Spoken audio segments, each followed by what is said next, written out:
Բարև ձեզ, ես Մարիան եմ, մեր խաղը ստեղծել ենք ես և իմ դասընկերուհի Սվետան, խաղը կենսաբանություն առարկայի մասին է, որի միջոցով դուք կսովորեք մարդու սրտի զանգվածը և նրա գործառույթները, խաղը մենք ձեզ կներկայացնենք երկու փուլով, տեսական և գործնական մաս։ Տեսական մաս։ Սիրտ-անոթային համակարգը ապահովում է օրգանիզմում արյան շրջանառությունը։ Արյան շրջանառության շնորհիվ օրգանիզմի օրգանները և հյուսվածքների բջիջները ստանում են թթվածին և սննդարար նյութեր և հեռացնում են ածխաթթու գազ և այլ նյութափոխանակության արգասիքներ։ Սիրտ-անոթային համակարգի աշխատանքը հսկվում և կարգավորվում է նյարդահումորալ համակարգով։ Սիրտը սնամեջ մկանային օրգան է, որի պարբերաբար կծկումների շնորհիվ իրականացվում է արյան շարժումը արյունատար անոթներով։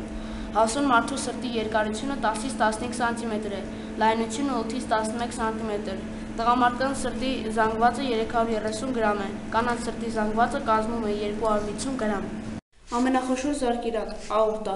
Աորտան բաժանվում է երկու աղեղի, որոնցից սկիզբ են առնում գլուխը, իրանը և վերջույթները սնուցող զարկերակները։ Նրանք բազմակի ճյուղավորվում են, մեղանում, վերածվում են մանր զարկերակների, հետո մազանոթների և սնուցում բոլոր ներքին օրգանները։ Շնորհակալություն։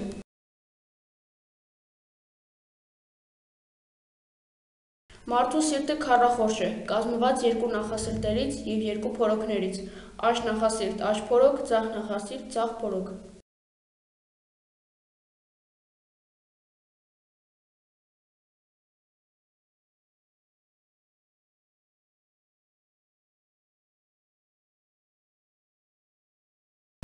Որքան է կազմում չափահաս մարդու սրտի զանգվածը՝ 780-ից 960 գրամ, 500-ից 600 գրամ, 250-ից 300 գրամ, 150-ից 300 գրամ։